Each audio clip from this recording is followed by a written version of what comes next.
Hi friends, இன்றைக்கி December 6ஆம் தேதி. இன்றைக்கி சிறகடி காசு சிறையில் என்ன நடக்குதுன்னு சொல்லிட்டு பார்க்கலாம். முத்து வந்து அவரோட ஷெட்டில் வந்து ஃப்ரெண்ட்ஸ் கூடலாம் ஜாலியாக பேசிட்டு அடுத்தவங்கள வந்து கிண்டல் பண்ணிகிட்டே இருக்கார். அப்போ வந்து பார்த்திங்கன்னா கரெக்டாக வந்து செல்வம் வந்து வராங்க.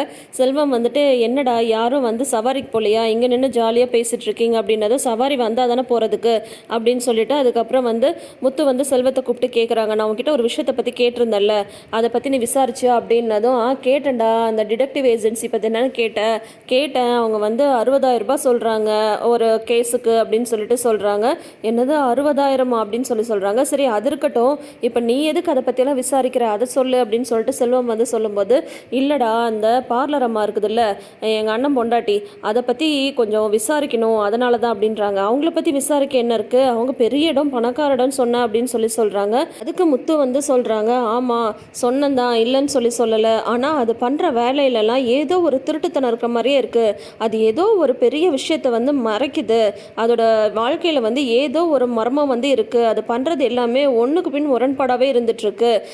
மீனாக்காக அது எதுக்கு வந்து நகையை விற்று காசு கொடுக்கணும், மீனாவை கண்டாவே தான் அதுக்கு வந்து ஆகாதில்ல, அதனால் வந்து அதை பற்றி எப்படியாவது தெரிஞ்சுக்கணும், அவங்களோட ஃபேமிலி பேக்ரவுண்டு என்ன ஏதுன்னு எல்லாம் விசாரிக்கணும், அதை பற்றி அதை மனோஜ் கட்டிட்டு வந்தனாலேருந்தே எனக்கு வந்து டவுட் இருந்துகிட்டே தான் இருக்குது, அதனால் அதை பற்றி தெரிஞ்சுக்கதான் அப்படின்னு சொல்லிட்டு முத்து வந்து சொல்கிறாங்க. பார்த்துடா, இது வந்து குடும்பத்தில் இருக்கிற ஒருத்தரை பற்றி நீ வந்து கேட்டுட்ருக்க, ஏதாவது பிரச்சனையாயிட போகுது அப்படின்னு சொல்கிறாங்க.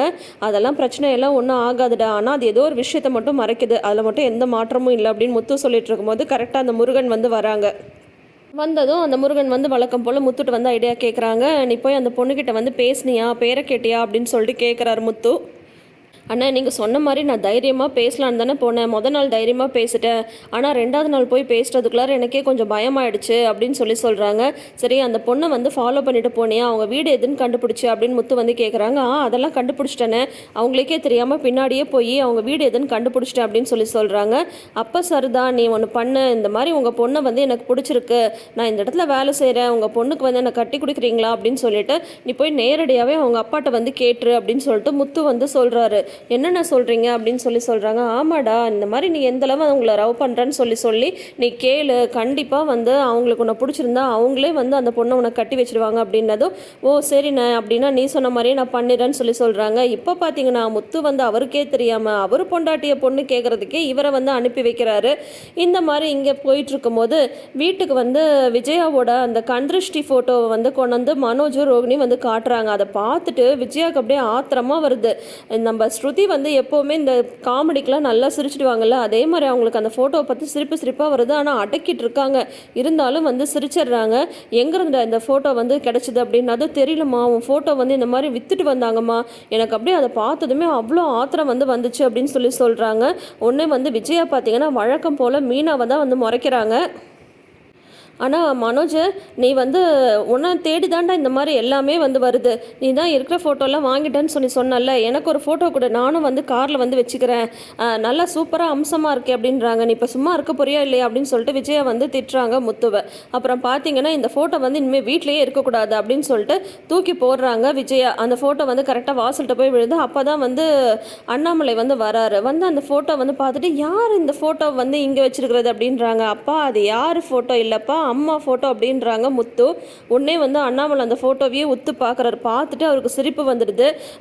பாத்தியாப்பா, உனக்கும் சிரிப்பு வருதில்ல அப்படின்னதும் உடனே விஜயா வந்து மறைக்கிறாங்க. சிரிச்சனா, நான்லாம் ஒன்றும் சிரிக்கலையே, யார் இங்கே ஃபோட்டோ வச்சது, எதுக்கு இந்த ஃபோட்டோ வந்து இங்கே வந்துச்சு அப்படின்னு சொல்லிட்டு வந்து கேட்குறாங்க. அப்பா, இந்த ஃபோட்டோவை தான் திருஷ்டி ஃபோட்டோன்னு சொல்லிட்டு எல்லாம் ஊர் ஃபுல்லாக வித்துட்டு இருந்தாங்களாம்ப்பா, அம்மாவோட ஃபோட்டோ வந்து திருஷ்டி எடுக்கிறதுக்கு எவ்வளோ யூஸ்ஃபுல்லாக இருந்திருக்கு பாரு அப்படின்னு சொல்கிறாங்க. முதல்ல இந்த ஃபோட்டோ வந்து எப்படி வெளியில் போச்சுன்றது எனக்கு வந்து தெரிஞ்சாகணும். அன்றைக்கி வந்து நீ தானே என் மேலே வந்து மாவை கொட்டின, உன்னால தாண்டி எல்லா பிரச்சனையும், எப்போ நீ இந்த வீட்டில் வந்து காலெடு எடுத்து வச்சியோ அப்போலேருந்து வரிசையாக எனக்கு பிரச்சனை மேலே பிரச்சனையாக வந்துட்டுருக்கு, இந்த ஃபோட்டோ வெளியில் போகிறது கூட நீ தான் வந்து காரணமாக இருந்திருப்ப அப்படின்னது முத்து வந்து சொல்கிறாங்க.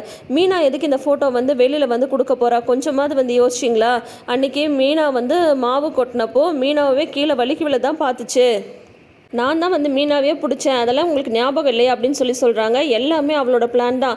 ஹாலில் வந்து எண்ணெயை கொட்டி அதில் வந்து என்னை விழ வச்சு அதுக்கப்புறம் என்னை குளிக்க வச்சு அன்றைக்கி அந்த பவுட்ரை மேலே கொட்டினது எல்லாமே அவள் தான், அந்த மாவை கொட்டினதெல்லாம் அவள் தான், இது நடந்தது எல்லாமே அவளால் தான் அப்படின்னு சொல்கிறாங்க. உடனே வந்து ஸ்ருதி வந்து திட்டுறாங்க. போதும் ஆண்டி, மீனா மேலே எந்த தப்பும் இல்லை, இப்போ எதுக்கு நீங்கள் வந்து மீனா வந்து திட்டிட்டு இருக்கீங்க, இந்த ஃபோட்டோ வந்து இந்த மாதிரி ரிலீஸ் ஆனதுக்கு நான் தான் காரணம் அப்படின்னு சொல்கிறாங்க. விஜயாவுக்கு வந்து கோவமாக வருது. வந்து பார்த்தீங்கன்னா ரவி வந்து என்ன ஸ்ருதி சொல்கிற அப்படின்னா, ஆமாம் நான் தானே இந்த ஃபோட்டோ வந்து ஸ்டேட்டஸில் வச்சேன், அது மட்டும் இல்லாமல் நான் இதை வந்து சோஷியல் மீடியாலையும் வந்து ஷேர் பண்ணியிருந்தேன், அதுலேருந்து யாரோ எடுத்து இந்த மாதிரி ஒரு வேலையை வந்து பண்ணியிருக்காங்க, என்னால் தான் இந்த ஃபோட்டோ வந்து வெளியில் போயிருக்கு, மீனாட்டை வந்து எப்படி ஃபோட்டோவில் வந்து எடுக்க முடியும் அப்படின்னு சொல்லிட்டு கேட்குறாங்க ஸ்ருதி. உடனே வந்து பார்த்தீங்கன்னா இது ஸ்ருதியாக போயிட்டதுனால எதுவுமே பண்ண முடியாமல் போயிடுது விஜயானால். இல்லைம்மா, இவ சொல்கிறதெல்லாம் வந்து நீங்கள் நம்பாதீங்க, கண்டிப்பாக இந்த மீனா தான் ஏதோ பண்ணி உங்கள் ஃபோட்டோ வந்து இந்த மாதிரி வெளியிலலாம் போகிறதுக்கு வந்து வச்சுருக்கா அப்படின்னு சொல்லிட்டு மனோஜ் வந்து சொல்கிறாங்க. இதோ பாரு, பேசாமல் இருந்து சொல்லிட்டேன், மீனாக்கும் இதுக்கு எந்த சம்மந்தம் இல்லை, அதுதான் வந்து பல குரலே ஒத்துக்குச்சு இல்லை, அதனால தான் ஃபோட்டோ வெளியே போச்சுன்னு சொல்லிட்டு அப்புறம் என்ன நீ வந்து புதுசாக வந்து மீனா வந்து தப்பு சொல்லிகிட்டே இருக்க, இதெல்லாம் சரியில்லை அப்படின்னு சொல்லிட்டு சொல்லிடுறாங்க முத்து. உடனே விஜயா வந்து சொல்கிறாங்க, இந்த ஃபோட்டோ வந்து இனிமேல் என் கண்ணிலேயே படக்கூடாது அப்படின்னு சொல்லிட்டு போயிடுறாங்க. அடுத்த நாள் மனோஜும் ரோகிணியும் வந்து கடைக்கு வந்து போகிறாங்க. அப்போ பார்த்தீங்கன்னா மனோஜோட கடை எம்ப்ளாயி வந்து ஃபோட்டோ வந்து சாமி முன்னாடி வச்சு அதுக்கு மாலெல்லாம் போட்டுட்ருக்காங்க. என்னையா பண்ணிகிட்ருக்க, அந்த ஃபோட்டோ முதல்ல எடியா, இந்த ஃபோட்டோ வந்து இனிமேல் கடையிலே இருக்கக்கூடாது அப்படின்னு சொல்லிட்டு சொல்கிறாங்க. இல்லை சார், வந்து கண்திருஷ்டி ஃபோட்டோக்கு பூவெல்லாம் போட வேண்டாமா அப்படின்றாங்க. அதெல்லாம் ஒன்றும் தேவையில்லை, பேசாமர் அப்படின்னு சொல்லிட்டு ஃபோட்டோ வந்து எடுத்து உள்ளே வைக்க போகிறார் மனோஜ். அப்போ பார்த்தா அந்த சந்தோஷி சார் இருக்கார் இல்லையா, அந்த டீலர்ஷிப் எடுத்திருக்காங்களே, அவங்க வந்து கால் பண்ணுறாங்க. அவங்க வந்து கால் பண்ணிவிட்டு 10 lakhs worthக்கு வந்துட்டு டீலர்ஷிப்பில் லாபம் வந்திருக்கு அப்படின்னு சொல்லிட்டு சொல்கிறாங்க. உடனே வந்து மனோஜ்க்கு ரொம்ப அப்படியே ஹாப்பி ஆகிடுது. ஐயோ, அந்த ஃபோட்டோ வந்து உண்மையிலே அதிர்ஷ்டமான ஃபோட்டோ தான் ரோகிணி, இப்போ பாரு நம்ம எடுத்த புது டீலர்ஷிப்பில் 10 லட்ச ரூபாய் எனக்கு வந்து லாபம் வந்திருக்கு அப்படின்னு சொல்லிட்டு சொல்கிறாங்க. சூப்பர் மனோஜ், ஆனால் உண்மையிலே இது வந்து நல்ல டீல் தான் இல்லை அப்படின்ற மாதிரி வந்து ரோகிணி வந்து சொல்லிட்டு இருக்கும் போதே பார்த்தீங்கன்னா அவங்க ஃப்ரெண்டு சந்தோஷ் இருக்கார்ல, அந்த மொட்டத்தில் ஃப்ரெண்ட், அவர் வந்து வராங்க. வந்ததுமே வந்து அந்த டீலர்ஷிப்பை நல்லபடியாக நீ வந்து எனக்கு வாங்கி கொடுத்த, இப்போ அதில் வந்து எனக்கு ஒரு பெரிய அமௌண்ட் வந்து லாபமாக கிடச்சிருக்கு அப்படின்னதும், அப்படியா எவ்வளோ லாபம் அப்படின்னதும், அதெல்லாம் பிஸ்னஸ் சீக்ரெட்டாக, அதெல்லாம் வந்து கேட்கக்கூடாது அப்படின்னு சொல்லிடுறாங்க. இப்போ கூட உனக்காக தான் ஒரு ஆஃபரை வந்து நான் எடுத்துகிட்டு வந்திருக்கேன் அப்படின்னு சொல்லிட்டு அவர் வந்து சொல்கிறாங்க. என்னன்னு சொல்லிட்டு கேட்கும்போது, என் ஃப்ரெண்டு வந்து ஒருத்தவங்க வந்து ஃபாரினில் வந்து இருக்காங்க, அவங்க மூலியமாக அவங்க ஃப்ரெண்டோட வீடு ஒன்று வந்து விலைக்கு வருது, இங்கே பாரு அது ஒரு சூப்பரான பங்களா, அது வந்து 1.5 கோடி ரூபா சொல்கிறாங்க அப்படின்னு சொல்லிட்டு சொல்கிறாங்க. 1.5 கோடியா, என்ன இப்படி வந்து சொல்கிற அப்படின்னது, நீ ஃபஸ்ட்டு வீட்டை வந்து பாரு, வீடு வந்து அவ்வளோ சூப்பராக இருக்கும் அப்படின்னு சொல்லிட்டு அந்த பங்களாவோட ஃபோட்டோ வந்து காட்டுறாங்க. உண்மையிலேயே வீடு வந்து சூப்பராக இருக்குல்ல ரோகிணி அப்படின்றாங்க. இருக்குதான், நம்ம வீடும் வாங்கணும் தான், இல்லைன்னு சொல்லலை, ஆனால் அவ்வளோ பணத்துக்கு எங்கே போகிறது அப்படின்ற மாதிரி இவங்க 2 பேரும் வந்து பேசிகிட்டு இருக்காங்க. இப்போ வந்து பார்த்திங்கன்னா ஒருவேளை அந்த வீடு வந்து ஜீவாவோட வீடாக இருக்குமோ பார்க்கலாம், ஏன்னா ஜீவாவுமே ஃபாரின்லேருந்து வராங்க இல்லையா, இவருமே அதுதான் சொல்கிறாரு, இந்த மாதிரி அவங்க வந்து வீடு வைக்கிறதுக்காகவே வந்து ஃபாரின்லேருந்து வராங்க அப்படின்னு சொல்லிட்டு சொல்கிறாங்க. லாஸ்ட் டைமும் ஜீவா வந்து ஒரு சொத்து விஷயமாக தான் இங்கே வந்து கனடாலேருந்து இங்கே வந்துட்டு போகிறாங்க இல்லையா, ஸோ மேபி இந்த வீடு அந்த வீடாக கூட இருக்கலாம். ஆக மொத்தம் பார்த்தீங்கன்னா இப்போ சுற்றி மனோஜுக்கும் ரோகிணிக்கும் ஏதோ ஒரு சிக்கல் வர மாதிரி தான் காட்டிகிட்டு இருக்காங்க. நம்ம நினைக்கிறது கரெக்டான்றதை எபிசோடை பார்த்து தெரிஞ்சுக்கலாம். இதோட தொடரும் போட்டுட்டு நாளை அப்படின்னு சொல்லிட்டு வந்து காட்டுறாங்க. அதில் வந்து பார்த்தீங்கன்னா அந்த முருகன் வந்து மீனா பின்னாடியே வீட்டுக்கே வந்து வந்துடுறாரு. வந்துட்டு அண்ணாமலை கிட்ட மீனாவை பொண்ணு வேற கேட்குறாரு. அவருக்கு கண்ணு தெரியுதா தெரியலையானே தெரியல. தேவையில்லாமல் இப்படி ஒரு ட்ராக்கை எதுக்கு கொண்டு வந்தாங்கன்னு புரியல. மேபி சீதாவுக்கு வர மாப்பிள்ளையா இருந்தாலும் அதை இப்படியா வந்து கொண்டு வருவாங்க. சரி பார்க்கலாம். இப்போ வந்து அண்ணாமலைகிட்ட பொண்ணு கேட்டதுமே முத்து வந்து வராரு. அண்ணே, இது நீங்கள் எங்கண்ணா இங்கே அப்படின்னு சொன்னதும் உடனே அண்ணாமலை வந்து சொல்கிறாரு, இப்போ நீ பொண்ணு கேட்டியே, அந்த பொண்ணு சம்மந்தமாக வந்து முடிவெடுக்க வேண்டியதே இவன் தான்ப்பா அப்படின்னு சொல்லிட்டு சொல்கிறாங்க அண்ணாமலை. நீ எங்கடா இங்கே அப்படின்னா தான் அந்த பொண்ணு விட இதானே அப்படின்றாங்க. இதுதானே நான் லவ் பண்ணுற பொண்ணு அப்படின்னு சொல்லிட்டு மீனாவை வேற காட்டுறாங்க. உடனே ஷாக் ஆகி நிற்கிறாங்க முத்து. அப்படியே மீனா வந்து முத்துவை பயங்கரமாக முறைக்கிறாங்க. இந்த ஒரு ப்ரோமோவோட இன்றைக்கி எபிசோடை முடிச்சிருக்காங்க.